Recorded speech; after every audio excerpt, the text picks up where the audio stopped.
Hello दोस्तों, जय हिंद। मेरा नाम रोहित सिंह सैनी। मैं आपका स्वागत करता हूं आपके अपने चैनल एजुकेशन प्लैनेट पर। आज हम नया चैप्टर करेंगे परसेंटेज। चलिए परसेंटेज करते हैं। उससे पहले हम देखते हैं कि परसेंटेज होता क्या है और इसे किस तरीके से करते हैं। सबसे पहले हमें बेसिक पता होना चाहिए कि परसेंटेज होता क्या है। देखो, जैसे कि 1/5 को हम परसेंटेज में निकालेंगे तो हम इसे किसे 100 से मल्टीप्लाई करेंगे, तो इसे डिवाइड करेंगे तो क्या आ जाएगा 20%। ऐसे ही आप 1/4 को 100 से मल्टीप्लाई करेंगे तो 25, ये आ गया आपका परसेंटेज। ऐसे ही इसके कुछ और क्वेश्चन देखते हैं। जैसे 1/6 को का परसेंटेज निकालना है तो हम 100 से मल्टीप्लाई करेंगे, पहले से 2 से डिवाइड करेंगे, या 3 50/3। तो उसे मिक्स फ्रैक्शन करेंगे कि 16 से ही 2/3 परसेंटेज। ठीक है, आइए परसेंटेज शब्द को समझते हैं कि परसेंटेज होता क्या है। देखो कि हम परसेंटेज शब्द को तोड़ते हैं पर सेंट। देखो, सेंट में का मतलब होता है 100 और पर का मतलब होता है अपोर या बटे में। जैसे कि 25% को हम किस तरह से लिखे हैं 25/100। अब इसे हम काटते हैं 25 कम 25, 25 चौका 100, 1/4, ये हो गया फ्रैक्शन में। ऐसे ही 30% को हम किस तरह से लिखेंगे 30/100, 0 से 0, 3/10।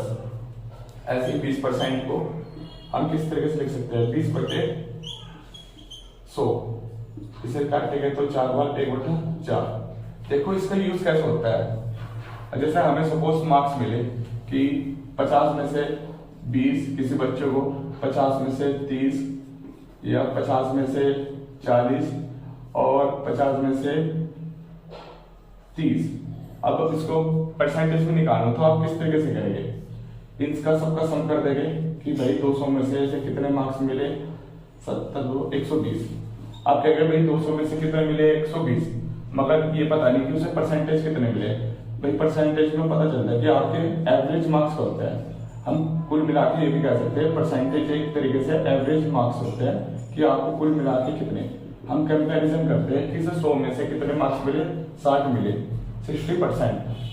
ठीक है, वैसे तो 200 में से 120 मिले, परसेंटेज में निकाले तो 60। चाहे सर इसमें 20 मिले हो, इसमें 30 मिले हो, 40 मिले हो, 60 मिले हो, मगर ओवरऑल लेते हैं तो 60 कि लगभग हर किसी में इसके एवरेज के हिसाब से 60 मार्क्स मिले होंगे। देखो, अब हमें पहले परसेंटेज को हमने किस में कन्वर्ट करा था, फ्रैक्शन में। अभी फ्रैक्शन को हम किस में कन्वर्ट करेंगे, परसेंटेज में। जैसे 1/6 है तो हम इसे परसेंटेज में कन्वर्ट करने के लिए क्या करेंगे कि 100 से मल्टीप्लाई, हटाने के लिए तो अपॉन में 100 लगाया, लगाने के लिए मल्टीप्लाई में 2 से हमने डिवाइड किया तो आया 50/3 परसेंटेज में। अब इसे कन्वर्ट करेंगे मिक्स फ्रैक्शन में, 16 से ही 2/3। ऐसे ही 1/8 को 25/2, मतलब 25/2 का मतलब हो गया 12 से ही 1/2 परसेंटेज। ऐसी और कुछ और देखते हैं 10%, तो इसका मतलब होगा खाली 10%। और 1/12 को देखते हैं कि ये क्या आएगा 25/3, तो इसका मतलब 8 से ही 1/3। तो इसमें हम फ्रैक्शन को किस में कन्वर्ट करा, परसेंटेज में, और यहाँ पे परसेंटेज को फ्रैक्शन में। और कुछ देखे थे कि कुछ मार्क्स आए तो हम इसे परसेंटेज में किस तरीके से कन्वर्ट कर सकते हैं, ये देखें। ये पता होना जरूरी है कि परसेंटेज को फ्रैक्शन में किस तरीके से कन्वर्ट करेंगे, जिससे कि आपको एग्जाम में बहुत हेल्प मिले और क्वेश्चन करने में बहुत हेल्प मिलेगी इससे। तो कुछ परसेंटेज देखते हैं। ये कुछ परसेंटेज लिखे हैं फ्रैक्शन में कि जैसे 50% 1/2 या 1/2 50%, 1/3 33 से 1/3, 1/4 मतलब 25%, 1/5% मतलब 20%। देखो ये तो आपको इजीली याद हो जाएगा, कोई दिक्कत नहीं। 1/6 16 से 2/3, 1/7 14 से 2/7, 1/8 12 से 1/2 और 1/9 11 से 1/9, 1/10 का मतलब 10%।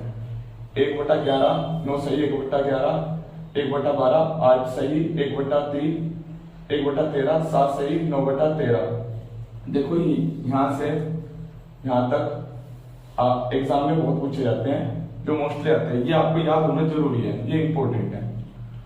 जैसे कि 1/13 को कैसे 7 सही 9/13, 1/14 को 7 सही 1/7, 1/15 को कैसे लिख सकते हो 6 सही 2/3, 1/16 को कैसे 6 सही 1/4, 1/20 को 5%, 1/24 को 4 सही 1/6, 1/25 को 4%, 1/30 को 3 सही 1/3, 1/40 को 2 सही 1/2%।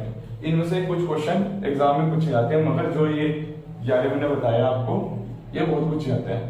कि देखो सपोज इन्होंने पूछा कि 1/3 को परसेंटेज में कन्वर्ट करिए, तो हमने देखा कि कितना है 33 सही 1/3। अब उसने क्या दिया कि 2/3 को परसेंटेज कन्वर्ट करिए, तो 2/3 को हम किस तरीके से लिख सकते हैं 2 × 1/3। अब 1/3 की वैल्यू क्या थी हमारे पास 33 सही 1/3।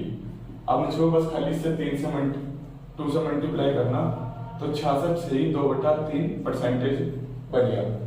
बस आपको ये चीजें याद होगी, तो आपको बस खाली मल्टीप्लाई करनी होगी। जैसे सपोज 1/6 दे रखा, इसकी वैल्यू क्या दे रखी 16 सही 2/3 परसेंटेज। अब उसने पूछ लिया कि 5/6, तो किस तरीके से लिखोगे आप इसे 5 अलग कर ले 1/6, 1/6 की वैल्यू क्या है 16 सही 2/3, 16 सही 1/3। यहाँ 80, यहाँ देखो यहाँ कितना हो जाएगा 10/3, मगर जो अंश है हर से ज्यादा आ गया, तो इसको भी हम अलग से कर लेंगे। इसको कैसे कर लेंगे 3 सही 1/3, 3 सही 1/3, इसको हम प्लस करते हैं तो लिखा जाएगा 83 सही 1/3 परसेंटेज। तो इससे समझे आप कि फ्रैक्शन को परसेंटेज में कन्वर्ट करना तो किस तरीके से। ये भी ये दे दे 2/3, मगर आपको कुछ वैल्यू याद होगी तो इजीली आप इसे कन्वर्ट कर पाओगे परसेंटेज में। आपने अभी देखा कि परसेंटेज को फ्रैक्शन में किस तरीके से कन्वर्ट किया, और हम इसका इस्तेमाल क्वेश्चन को और इजी करने के लिए करेंगे। अब देखना कि इस तरीके से आप क्वेश्चनों को कितने इजी तरीके से कर पाएंगे और एग्जाम में अपना समय बचा पाएंगे। तो देखते हैं क्वेश्चन नंबर फर्स्ट। चलिए क्वेश्चन देखते हैं। एक व्यक्ति अपनी आय का 66 सही 2/3% खर्च करके 1200 रुपए मासिक बचत करता है, तो उसका मासिक खर्च क्या होगा। देखो वो कितना खर्च कर रहा 16 सही 2/3% खर्च करके 1200 रुपए जा रहा। मैंने माना कुल आय या आय x रुपए, तो खर्च कितना कर रहा है, खर्च x का कितना 16 सही 2/3%। इसे हम करेंगे 200/3 परसेंटेज का 100 नीचे आ जाएगा, मतलब 2x/3 खर्च करा, तो बचा कितना रहा होगा, बचत कितनी होगी इसकी कि आय में से क्या माइनस कर देंगे खर्च, x में से 2x माइनस कर देंगे, तो देखते हैं कितना आएगा। एल्सियम लिया 1 और 3 का 3, 1 के टेबल में 3 कितने बार आता है 3 और 3 के x में 3x, माइनस का माइनस 3 बन जाए 3, 1 की 2x से करो 2x, तो कितना आ गया x/3। मेरी बचत कितनी आ गई x/3, और उसके अकॉर्डिंग कितना बैठ गया 1200 अकॉर्डिंग टू क्वेश्चन, x/3 और उसके अकॉर्डिंग कितना 1200, और यहाँ पे क्रॉस मल्टीप्लाई कर देंगे तो 3600 रुपए उसकी आय आ गई, और उसका मासिक खर्च पूछा था। अब खर्च कितना निकालेंगे हम, इसका खर्च कितना था इसका 2x/3 खर्च, x की वैल्यू क्या आ जाएगी x का यहाँ पे x की जगह क्या लिख सकता हूँ मैं, 3600, इसे मैं काट दूंगा 1200, मतलब उसकी खर्चा कितना आ गया, खर्च कितना आ गया 2400 रुपये। देखो ये जो नॉर्मल तरीके से करने का वो पैटर्न है, ठीक है। अब अगर इसका यूज जो मैंने आपको फ्रैक्शन को परसेंटेज में कन्वर्ट करवाया था, देखना उससे कितनी जल्दी हो जाएगा। मगर इसे आपको याद करना पड़ेगा, और याद एक बारी में नहीं होगा, रटने से नहीं होगा, आपको बार बार इसे देखना पड़ेगा। आपके अपनी नोटबुक में लिख लो और डेली इसे देखते रहो। इससे धीरे धीरे करके आपको अच्छी तरीके से ये परसेंटेज याद हो जाएगी कि परसेंटेज को फ्रैक्शन में किस तरीके से कन्वर्ट करता है, ठीक है। पहले ये क्वेश्चन देख लो, फिर उसके बाद मैं आपको इसका तरीका बताऊंगा कि कितनी जल्दी तरीके से होगा। ये कुछ मिनट शॉर्ट ट्रिक से देखेंगे किस तरीके से होगा। देखो खर्च कितना था उसका, खर्च 16 सही 2/3, और 16 सही 2/3 का मतलब क्या बताया था मैंने, 2/3। मतलब देखो ये नीचे होती है, नीचे वाली होती है, हर होता है, ये अपना आप में क्या ओरिजिनल वैल्यू होती है, ओरिजिनल। और जो होता है कि जो चीज दे रखी है, जैसे खर्च दे रखा, बचत दे रखा, वो होती है। तो कह सकते हैं 3 हिस्सों में से 2 हिस्सा क्या कर रहा, खर्च कर रहा। 3 हिस्सों में से 2 हिस्से क्या कर रहा, खर्च कर रहा। तो बचत कितनी कर रहा होगा, बचत 3 हिस्सों में से, इसे आय और इसे खर्च। 3 हिस्सों में से 2 हिस्से खर्च कर रहा, तो कितना हिस्सा बचा रहा, 1। मेरे अकॉर्डिंग एक अंश की जो वैल्यू है वो है 1200 रुपए, और उसमें बचा रहा खर्च, और खर्च कितना है 2। तो 2 की वैल्यू क्या होगी, 2 से हम क्या मल्टीप्लाई कर देंगे, 2400 रुपए। तो बता सकते हैं कि खर्च कितना आया उसका 2400 रुपए, जो बचत आई है उसकी 1200 रुपए, ठीक है। देखो कितनी इजी तरीके से ये हो गया। बस आपको ये चीजें याद रखनी पड़ेगी। हम आगे क्वेश्चन भी इसी तरीके से करेंगे, ठीक है। आइए क्वेश्चन देखते हैं। एक विद्यालय में 70% विद्यार्थी लड़कियां हैं और लड़कों की संख्या 510 है। तो स्कूल में कुल कितने विद्यार्थी हैं। देखो लड़कियां कितनी हैं, लड़कियां 70% हैं, तो लड़के कितने परसेंट हो गए। देखो मैंने बताया था जो परसेंटेज होता है अपना आप में 100 होता है, और लड़कियां कितनी है 70। तो लड़के कितने हो गए 30%। मेरे अकॉर्डिंग तो 30% है, और उनके अकॉर्डिंग कितने हैं 510। एक परसेंटेज कितना बैठेगा 510/30। तो एक परसेंटेज की वैल्यू कितनी आ गई 17। और 100% मतलब कुल विद्यार्थी कितने हैं 100%। तो 100 से मल्टीप्लाई कर दूंगा तो कितना आ जाएगा 1700। देखो ये फर्स्ट टाइप था कि कुल विद्यार्थी कितने आ गए 1700। मगर मैंने आपको एक तरीका और बताया था फ्रैक्शन वाला।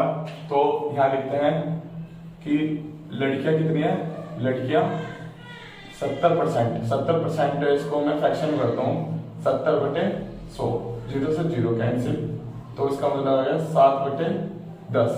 देखो ये जो मैंने बताया था जो नीचे की होती है इसको बोलते हैं हर। ये होते हैं ओरिजिनल वैल्यू। ओरिजिनल वैल्यू का मतलब है कि कुछ भी दे रखा कि कुल विद्यार्थी कितने हैं, तो ये कुल विद्यार्थी है, विद्यार्थी कितने हैं, और ये कितने हैं लड़कियां। इसने लड़कियां दे रखी तो ये क्या है लड़कियां कि लड़के कितने 7। 10 में से 7 लड़कियां, तो लड़के कितने हो गए, लड़के कितने हो गए 10 में से 7 माइनस करेंगे तो कितना आ जाएगा 3। तो मेरे अकॉर्डिंग तो 3 लड़के हैं, और उसके अकॉर्डिंग कितने हैं 510। तो 1 के किसके बराबर होगा, यह कौन में आ जाएगा 170। और भाई कुल विद्यार्थी पूछे तो किससे 10 से मल्टीप्लाई कर दो। तो 170 को 10 से मल्टीप्लाई करोगे तो कितना आ जाएगा 1700। तो कुल विद्यार्थी कितने आगे, कुल विद्यार्थी कितने आगे 1700। देखो ये 2 तरीके से आपको मैंने क्वेश्चन करवाया, जो आपको इजी लगे वो करना, मगर इसका यूज हम आगे बहुत करेंगे। तो इसलिए आपको पता होना चाहिए परसेंटेज को फ्रैक्शन में कि किस तरीके से करते हैं, और एकदम करना नहीं, बस याद होना चाहिए कि मैं बताऊं आपको कि 11 से 1/9 का मतलब है 1/9, ठीक है। जैसे 8 से 1/3 का मतलब है 1/12, और जो ये 12 होते हैं तो मैंने आपको बताया था ये ओरिजिनल होते हैं। इसी के ऊपर आपको देखना होता है कितना बढ़ रहा कितना घट रहा है, ये हम आगे वाले क्वेश्चन में देखेंगे। अच्छा दोस्तों, आज के लिए इतने ही, कल मिलते हैं नए क्वेश्चनों के साथ। आपको वीडियो अच्छी लगे तो शेयर, सब्सक्राइब और लाइक करना ना भूलें। जय हिंद, जय भारत।